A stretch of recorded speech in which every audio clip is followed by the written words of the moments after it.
Selamat pagi Bu Irma, selamat pagi teman-teman, dan salam sejahtera untuk kita semua. Marilah kita panjatkan puji dan syukur kehadirat Tuhan Yang Maha Esa, karena berkat rahmat dan hidayahnya, kita dapat berkumpul di room meeting hari ini. Sebelum kita mulai presentasi hari ini, perkenalkan kami dari kelompok 2, kelas 12 IPA 2, akan mempresentasikan tentang pemberontakan PKI 1948 di Madiun. Kelompok kami terdiri dengan anggota Devi Parmita nomor absen 9, Dinda Isma Nur Izati nomor absen 10, Vandra Raditya Naufal nomor absen 14, Laura Vidya Alfani nomor absen 19, Lutfi Koiruniswa nomor absen 21, Syifa Azhara nomor absen 32. Daftar isi presentasi kelompok kami yaitu yang pertama ada pengertian pemberontakan PKI di Madiun, yang kedua ada latar belakang peristiwa pemberontakan PKI di Madiun, dan yang ketiga ada kronologi pemberontakan PKI di Madiun. Partai Komunis Indonesia atau biasa disebut PKI merupakan pemberontakan terhadap pemerintahan Soekarno-Hatta dengan menyerang lawan-lawannya secara kejam pada tanggal 18 September 1948 di Madiun, Jawa Timur. Pemberontakan ini dilakukan oleh Front Demokrasi Rakyat yang terdiri atas Partai Komunis Indonesia, Partai Sosialis Indonesia, Partai Buruh Indonesia, Pemuda Rakyat, dan Sentral Organisasi Buruh Seluruh Indonesia. Awalnya saat itu, Amir Syarifuddin mendatangi perjanjian Renville yang ternyata hasil perundingan tersebut sangat merugikan Indonesia. Belanda menjadi pihak yang paling diuntungkan dan pihak kabinet Amir menjadi jatuh. Dengan kemunduran Amir ini, Presiden Soekarno kemudian menunjuk Muhammad Hatta sebagai Perdana Menteri dan membentuk kabinet baru yang tersusun tanpa keikutsertaan golongan sosialis maupun golongan kiri. Karena merasa kecewa, Amir dan kabinetnya membentuk Front Demokrasi Rakyat atau FDR pada 28 Juni 1948 yang dipimpin oleh Amir Syarifuddin untuk menyatukan komunis dan golongan sosialis kiri. Pembentuk FDR ini terdiri dari sekelompok masyarakat juga melibatkan partai lainnya seperti Partai Sosialis Indonesia, Partai Komunis Indonesia, Pemuda Sosialis Indonesia, Partai Buruh Indonesia, dan Serikat Buruh Perkebunan Republik Indonesia. Mereka melakukan teror-meneror menentang pemerintah seperti penculikan kelompok masyarakat yang menentang FDR atau PKI, mogok kerja para buruh, menuntut dibubarkannya pemerintahan yang dipimpin oleh Perdana Menteri Muhammad Hatta, dan lain sebagainya. Lalu muncul doktrin baru. Musso datang ke Indonesia dari Uni Soviet pada 11 Agustus 1948 dan mengajak FDR untuk bangkit bersama PKI. Tokoh-tokoh kunci pemberontakan PKI di Madiun diantaranya 1. Amir Syarifuddin. Amir Syarifuddin Harahap lahir di Medan 27 April 1907, meninggal di Surakarta 19 Desember 1948 pada umur 41 tahun. Dia adalah seorang politikus sosialis dan salah satu pemimpin terawal Republik Indonesia.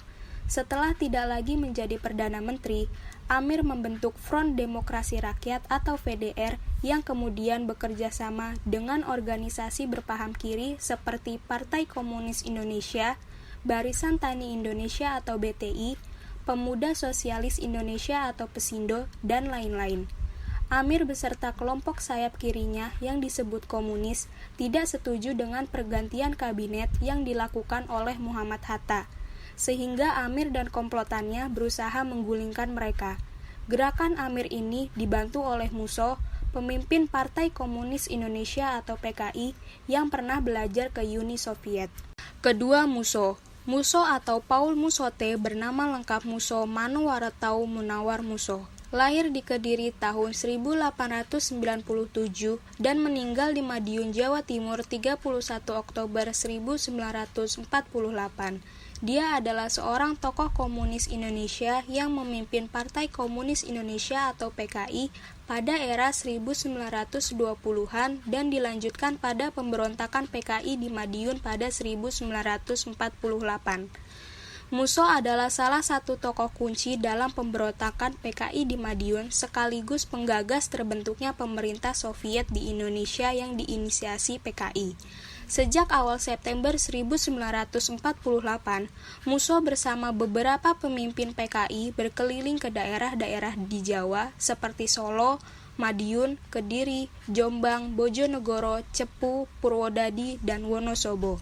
Dikutip buku sejarah daerah Jawa Timur 1978, ketika Musso dan Amir Syarifuddin berada di Purwodadi, mereka mendengar kabar bahwa unsur pro-PKI telah mengambil inisiatif untuk melancarkan revolusi atau pemberontakan.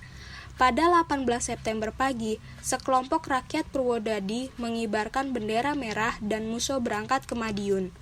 Malam hari, mereka tiba di Rejo Agung dekat Madiun dan menjumpai kenyataan bahwa organisasi PKI telah melancarkan coup d'etat di kota Madiun dan sekitarnya. Sejak saat itu, revolusi komunis atau pemberontakan komunis sudah dimulai. Selain pengambil alihan kekuasaan di Madiun, mereka juga merebut kota-kota dan ibu kota kerasidenan Madiun. Semua alat-alat pemerintah, militer, dan sipil pada waktu itu lumpuh serta mampu dikuasai. Kaum komunis berambisi untuk memegang pemimpin pemerintahan dan mereka ingin mendirikan Front Nasional. Kaum komunis beranggapan bahwa dunia ini telah terpecah dua, yaitu blok kapitalis imperialis di bawah pimpinan Amerika Serikat dan blok anti-imperialis di bawah Rusia. Pada 11 Agustus 1948, Musso kembali ke Indonesia lewat Yogyakarta. Kemudian ia mengadakan rapat raksasa di Yogyakarta. Di sana, ia melontarkan pendapatnya tentang pentingnya mengganti kabinet presidensil menjadi kabinet Front Kesatuan. Pada tanggal 5 September 1948, ia memberikan pidato yang menganjurkan agar Indonesia merapat kepada Uni Soviet. Kemudian, Musso dan Amir Syarifuddin berusaha menguasai Solo dan melakukan kekacauan di sana dengan cara mengadu domba unsur TNI dengan masyarakat Solo. Dalam kekacauan ini, Dr. Muwardi menjadi korbannya. Dan kekacauan ini terjadi pada tanggal 13 sampai 16 September 1948. Dalam hal ini, kota Solo dijadikan pengalihan perhatian agar Soekarno-Hatta fokus pada daerah ini dan melupakan kota Madiun, yang merupakan pusat pemberontakan PKI. Hingga tepatnya tanggal 18 September 1948, Musso dan Amir Syarifuddin memproklamasikan berdirinya Soviet Republik Indonesia yang beraliran komunis dan berpusat di Madiun, Jawa Timur. 19 September 1948, Kabinet Hatta bersidang untuk menghadapi pemberontakan dengan kekuatan senjata. Presiden Soekarno juga menyampaikan pidatonya di radio yang isinya, ikut Musso dengan PKI-nya yang membawa bangkrutnya cita-cita Indonesia merdeka, atau ikut Soekarno-Hatta yang insya Allah dengan bantuan Tuhan akan memimpin negara RI yang merdeka, tidak dijajah oleh negara manapun.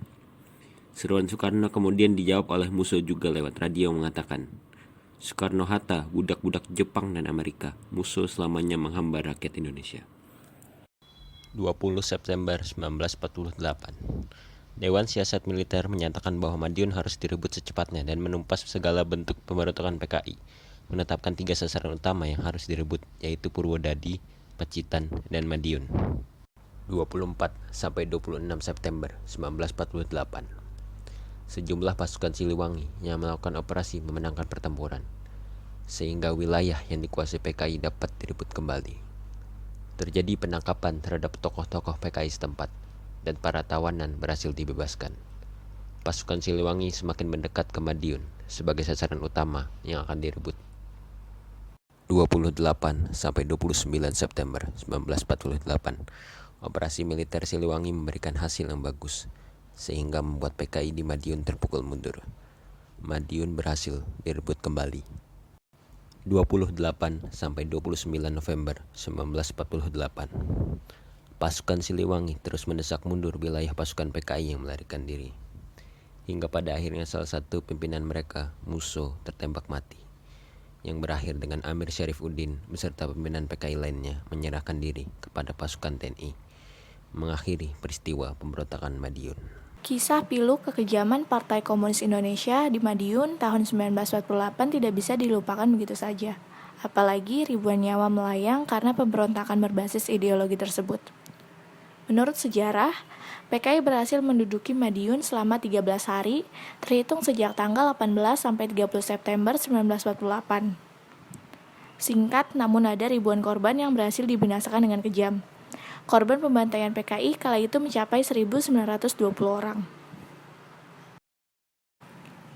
Dari ribuan korban yang dibunuh dan disiksa dengan keji tersebut, terdapat 17 tokoh nama tertulis. Nama-namanya pun diabadikan pada salah satu prasasti yang ada di kawasan Monumen Kresek.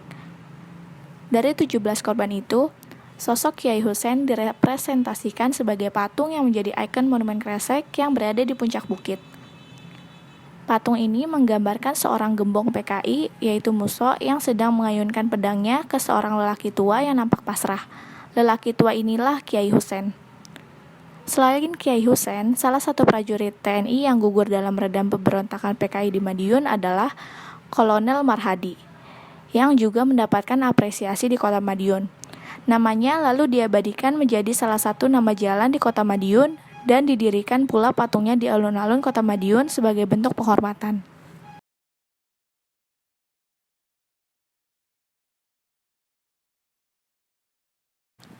Sekian dari kelompok kami, mohon maaf apabila ada kesalahan kata, saya ucapkan terima kasih. Apabila ada pertanyaan, boleh raise hand atau on mic.